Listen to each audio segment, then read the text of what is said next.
Welcome to Stage Explorations, where we interview the theater creatives and artists from the theater world, those who perform on stage that the audience sees, and those behind the theater stage that the audience almost never sees. I am a journalist and theater fan, Buell Brown, and today's guest is...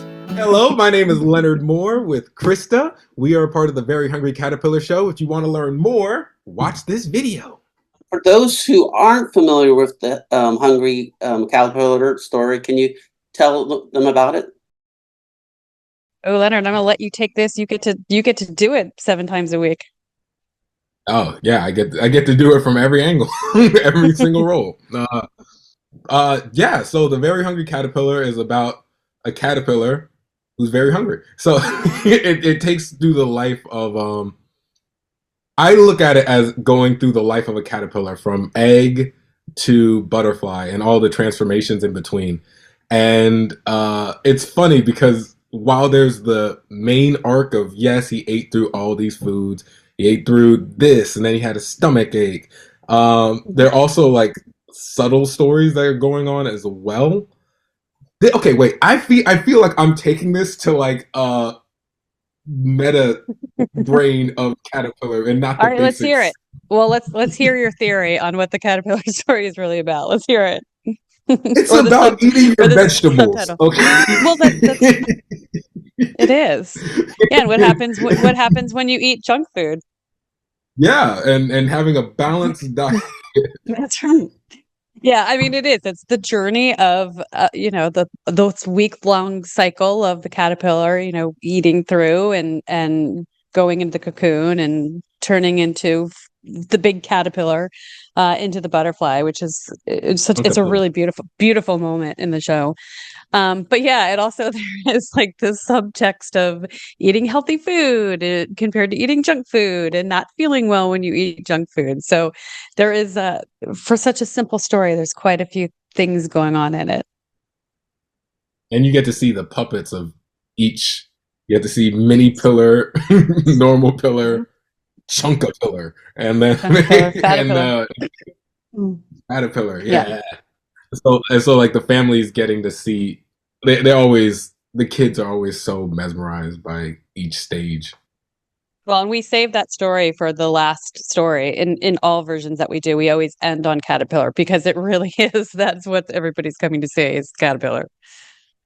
It's a tough act to follow. The theater experience. Why is it such a unique experience for both the actors and the audience? The theater experience for the Very Hungry Caterpillar show, it tends to be a kid's first show. We skew pretty young. They're usually under 5. But really with that average audience member being 2 to 3, they're pretty little. So 9 times out of 10, it really is the first theatrical thing they've ever seen. And so because of that, we keep it's actually 4 different stories, and each story is about 10 minutes. So as soon as you feel like a kid's going to start getting restless, we've moved on to a new story. There's 75 puppets in that show. So they are constantly being entertained. So this theater experience in particular is just so incredibly unique to kids. We don't speak down to them. We are really talking to them as if you opened the book and you started reading the book and it just came to life. So that's what's unique about this particular theatrical experience. Leonard? Yeah. First off, I would retweet all of that because that was a very concise and amazing answer. From being a part of it, especially the first show, because since I'm swing, the first show I actually got to watch. And specifically, I got to watch, in front of me was a grandparent with their son and their kid. So I got to watch the grandparent watch their grandchild have the multi-generational family and be able to experience that. And it's not just for the kids, it's the parents watching their kids watch their first show. And the thing that I feel is the most unique about this theater experience is that it's not the Nutcracker. It's not the typical 3-hour show that you you can't bring a 5-year-old or younger to sit there for 3 hours and expect them to be able to consume what's happening. This show allows them to interact with the show. Not even during, just before the show, you have the whole area, you have like toys, they can get acquainted to the space, get out their energy, and then during the show, we encourage that call and response. We encourage that interaction so that they feel a part of what's coming. We encourage like 1, 2, 3, 4, and like so that, and that really allows them to engage in the theater and find a love for the theater in a way that I don't think they can get from another show. And then the other part is how cool the puppets actually are, because the younger kids are like, "That's a real brown bear!" Wow, look at that. And then the older kids are like, "Wow, look at that puppet! It's so cool." So like that experience is also, the quality is so what's the word I'm looking for? Good. I mean, I use amazing. I don't have the SAT words today. What is about Eric Carle's creative children book stories that are so captivating for the children, both the books and also this performance? He has such a specific style. His artistry is just, it's really beautiful and it's really specific. As soon as you look at an Eric Carle book or anything that he's drawn, you can tell that it's his style. And again, it's sort of the simplicity of it. Normally you think ABC 1, 2, 3. It's very simple, but it's taking his just sort of stunning illustrations and taking very simple language, but that kids respond to. So during Brown Bear, we're naming animals. We're they're all a color, and it's very magical, his stories. And so that's, I think, for me, that's what's very special about his style. It's a very specific style. Yes. It has a bunch of amazing textures and colors that captivate kids. But also, I was looking this up because, real quick, there's this one Eric Carle quote that I actually really love, because I do feel like you feel it, is that I believe that children are naturally creative and eager to learn. I want to show them that learning is really both fascinating and fun. And that experience of that, it's very, you feel the fact that he respects the kids, and it's not a dumb human being or like it's nurturing that learning element that's innate to children. And these stories aren't just like, oh, here's a simplified story of something older. This caterpillar is hungry. They have an arc, they have a journey, and like this. And okay, and the last one was the 10 Little Rubber Ducks, because I found out about this from being in the show, that it was actually based off a news story of like this box of rubber ducks that went missing, and then he, being Eric Carle, took this as like, well, where did these ducks go? And gave each of them like a entire adventure that like, it's so mesmerizing to me, and to kids. That's the perfect word. There is something sort of mesmerizing about it. It's both the art and the arc of the story that generations of families have connected to. I mean, again, it goes back to what Leonard was saying, when there was a grandparent and the parent and the little kid, and they've all read the books. The grandparent read it to now the baby's parent. So it's just been generations of these, incredible stories that he's given us. On the website, it mentions 75 magical puppets.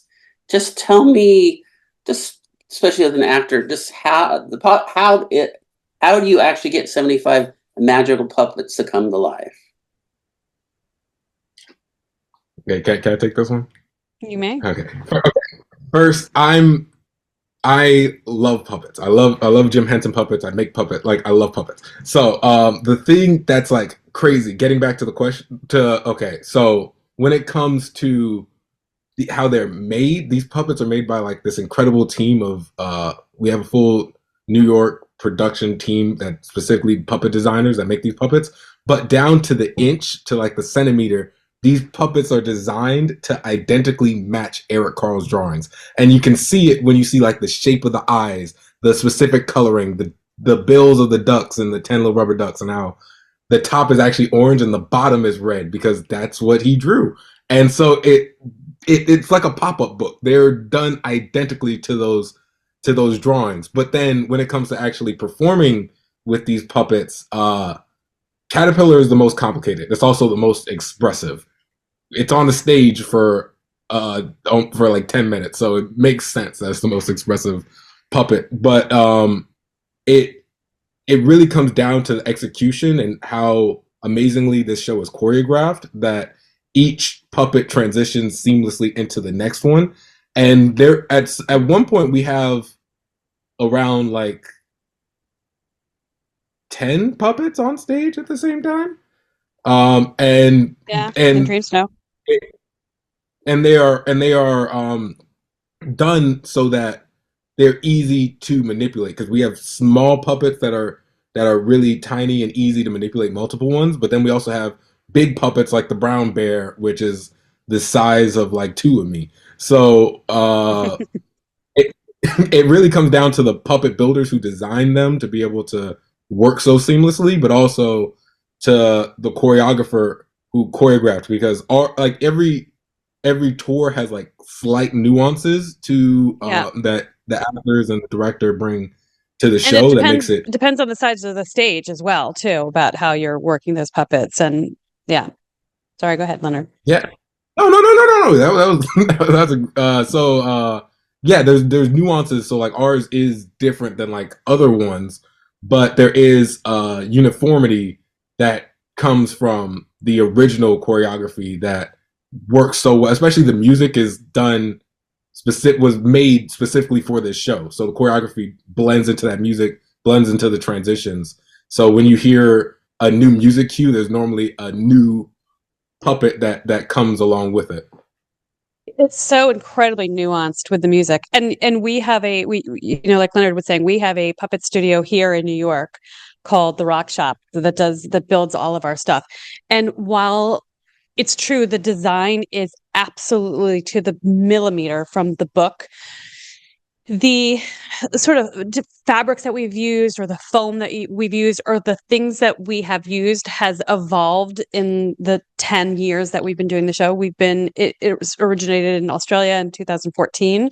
So we are coming up on 10 years. And so we've had at least a dozen different, what we call troops. So, a dozen shows, so different stories. And our builders, the puppeteers will come back, and some of our puppeteers are also builders, and they'll say, this is great, but if this could sort of bend a little bit more, and the builders will change out the foam. Or there's even things like in Brown Bear, there's a little trap where if they need to get inside the puppet, they don't have to completely disassemble it. Like they can get in and, redo some tie-ins or some bolts or whatever they need. So it's been 10 years of tweaking, but the style is identical to the book. And we worked very hard with the Eric Carle people to make sure it was exactly his vision. Yeah. And then their movements are also really cool. Like, spoiler alert, the octopus can blink. They have really cool mechanisms to them as well. Yeah. What do you want the audience to get out of the Very Hungry Caterpillar shows? Well, there's, quite a few things. First of all, like Leonard and I both have mentioned, that experience of a parent bringing their kid to their very first show, and just the pure joy on the parent's face. Oftentimes the performer will look down, or if I'm standing in the house and looking, the parents are watching their kid for most of the show. And they love the show, but they are so in awe of the kids, just wide-eyed, watching what's happening in front of them live. That's the joy that I find is watching the parents. I love the kids laughing. I love the call and response, and the kids talking to the puppeteers and the puppeteers talking to them. But the parents they just light up. And, we are creating theater goers. We are really creating theater goers, which is, not happening. It's happening less and less as our kids are being handed a phone or an iPad or watching TV, and there's not as many people going to live shows anymore. And so we really hope to create generations of kids that will always remember this. They'll always remember seeing that first show, and the parents being so excited at the excitement of the child that this is just the first of many shows that they'll go to. And with this show in particular, with Very Hungry Caterpillar, it does encourage reading, and it really does. So we're hoping to create, generations of theater goers, but also reading is very important. Yeah. And I don't know which way I want to take this. Okay. But first, piggybacking off of that, yeah, creating the next generation of theater goers and readers and puppeteers, and starting that curiosity of like, this is out there, you can do it too, is something that's a really big driving factor. There's also that big factor of like the parents watching their kids watch their first show. That's magical. Then there's like the simpler reasons of like, when I'm Purple Cat, I do this thing, and it was a thing that I thought was funny, so I just started doing it. But then like when we had the first audience, they started doing it back. I'm like, meow, I see it. And then so when I would go meow, they would start going back meow. And like that interaction is it really makes my heart happy. Like, or like in the moment they see like the little caterpillar, like it Yeah. I love those interactions. But in a deeper way, like for me, I didn't see my first theater show until like junior year of high school, and I didn't see like my first like musical until like sophomore year of college, and I was in a theater program. I was in a theater program because I just like to act, but that was something that I wasn't exposed to young, which hindered me in a lot of ways, especially because of this is something that I love and something that I want to do, but I didn't have exposure to it until halfway through high school. So it put Where did me you grow at up, like Leonard? Where'd you grow up? in Miami, Florida. Well, Miami Gardens, so like Carroll City-ish. So that creating like, because until you're aware of what you're good at and what you like, you'll never be aware of what you're good at and what you like. So having this be that first show and that gateway for like, this is something, and then our cast is super diverse. Like this is the most like diverse cast of people I've been a part of. And when it comes to like theater, and it's really beautiful to be a part of that, especially knowing that this can impact somebody, and like the kids that see the show and are like, wow, the caterpillar is cool, who are you? Like what, like how did you do this? It's like it touches me in a different way, which I appreciate a lot. Yeah, I love that you say that. I mean, I feel like this cast does really represent sort of all walks of life, which is so really, it's so great for the kids to see. I mean, like Leonard said, besides just watching the show and seeing the puppets, but maybe thinking, oh, that is, wow, somebody up there sort of represents me or looks like me, and that is maybe something I can do when I grow up. So, there's a possibility that not only are we creating theater goers, but theater performers, which is such an amazing thing to think about as well. I saw this line, sensory-friendly performances. Everyone should be able to experience magic live theater. Could you explain that a little more? So for this, we keep the house lights on. They're not all the way up. We keep them low so that you're never in a dark theater. We do what we call kids corner when they come in, so that they kind of get a feel for the theater, because oftentimes not just kids on the spectrum, but all kids, if this is their first experience, they are nervous. They're not really sure what's going to happen. And so being able to be in the theater and they can color, and we have a lot of the Eric Carle sort of mini books out in the lobby so that they can look at those and they can kind of ease themselves into going into the show. And like I say, we keep the house lights on. Nothing is loud. There's nothing no sudden jolting noises. And we oftentimes will have, if people reach out to us online, we will send them a book or like a leaflet of like what they can expect. So when you get to the theater, this is what the front door looks like. This is what the box office looks like. This is what the ushers will look like. This is the inside of the theater. So that, again, sometimes it just will ease children, spectrum or non-spectrum. But so all of our performances, like I say, we make sure that the house lights are on at a glow and the music nothing's too loud. The mics aren't too loud. Very important question. Why must or should people come see the Very Hungry Caterpillar shows? Very Hungry Caterpillar show. I think it's everything that Leonard and I have touched on for all of this. It is a perfect first show. It is generations of people that have read the books, and again, you're bringing grandparents together with their kids, with then their grandkids, and it's really special. I mean, it's a time that everybody's getting off of their phone. They're sitting together. The parents are just so delighted to watch the kids, and it's a really, really, really perfect introduction to live theater. And I feel like these types of experiences are waning, especially for kids in that age. And in this iPad age, it's super hard to find things that not only are engaging in that way, but also that the kids can lean into. Because if it's like, okay, we're going to sit down and talk for dinner, the kid will do it when they're not happy about it. But when it comes to this type of engagement, it not only gives the actual experience of being there, but then it gives something to talk about. Now, when they go home, they have this caterpillar plushie to play with. Now, when they go home, they were already listening to the book before. You're already reading them the book before. But now they're like, oh, remember when he walked across stage? Remember that? And like, so it revitalizes that type of learning response. And then also with the station we have in the front, the socializing aspect of it as well. It's almost like it's not a playground, but like, kids interacting with kids in those manners.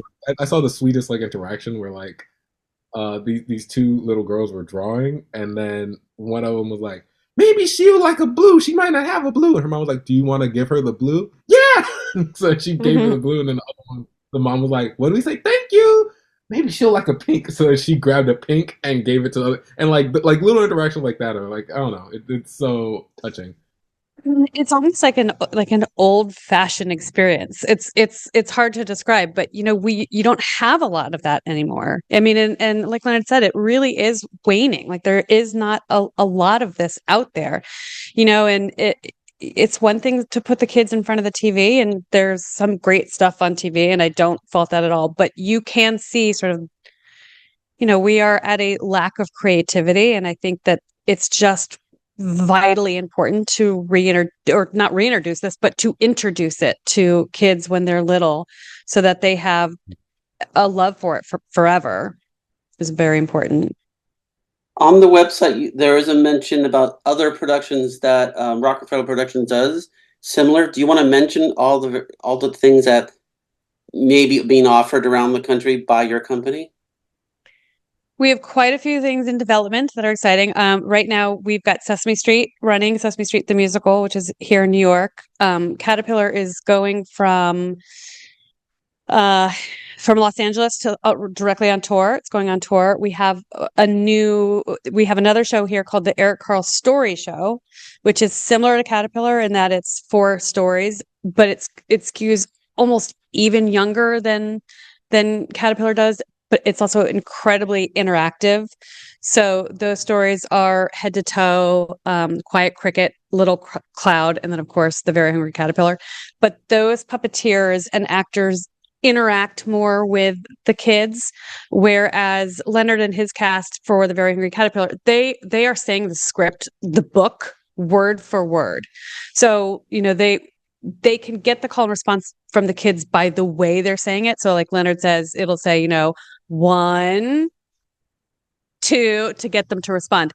For the Eric Carle story show, it's much more like, stand up, show me how you wiggle. Oh, let me see you I love your pink shirt. Let me see. So they're really talking to the kids. So we've got Eric Carle story show. We've got Sesame Street. We've got, like I say, quite a few things in development, which we're very excited about. We just wrapped up Paddington tour, Winnie the Pooh tour. So quite a few things at Rockefeller. We just announced the Rock Shop, which is our puppet shop, is now going beyond just Rockefeller Productions and doing props and sets and puppet builds. So there's quite a few things coming down the pike. If there's a theater who would like to invite you guys to do your shows at their locations, is that something you guys do, or?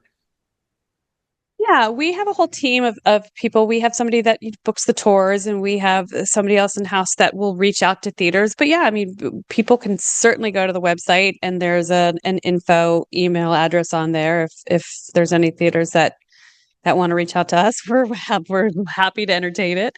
But we are, yeah. Do you want to mention anything about your YouTube channel, just how it introduces some of the characters and?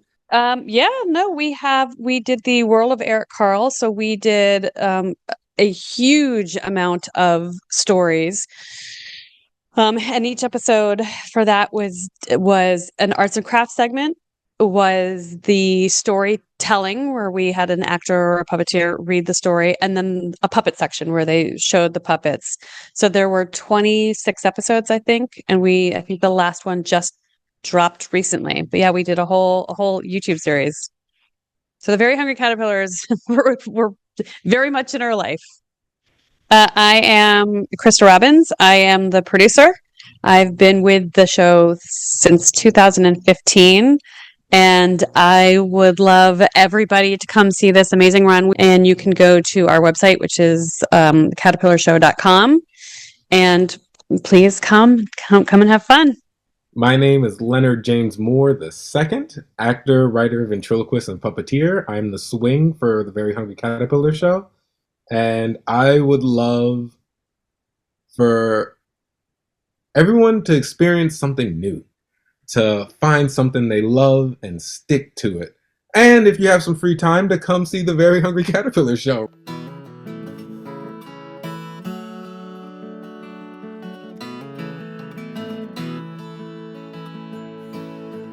Thank you for listening or watching this podcast episode of Stage Explorations. To learn more about the theater creative and more theater creatives and artists on Stage Explorations, go to www.stageexplorations.com. Once again, that is www.stageexplorations.com. There is no space between stage and explorations. You may find more videos, podcasts, and information about this theater creative and other theater creatives and artists on Stage Explorations YouTube channel.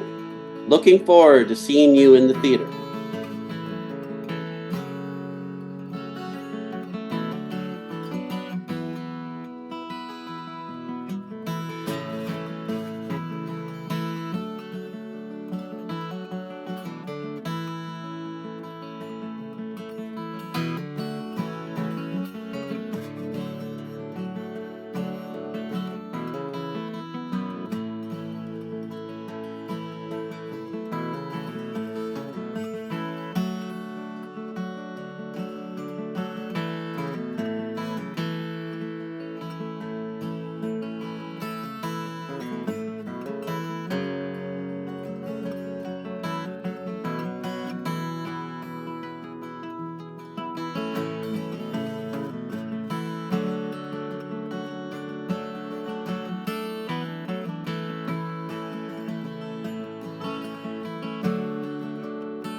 And you can go to our website, which is caterpillarshow.com. And please come and have fun. And I would love for everyone to experience something new, to find something they love and stick to it. And if you have some free time, to come see the Very Hungry Caterpillar show.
And you can go to our website, which is caterpillarshow.com.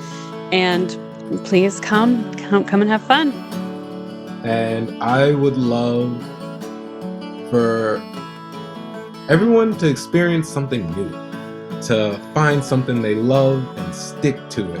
And if you have some free time, to come see the Very Hungry Caterpillar show.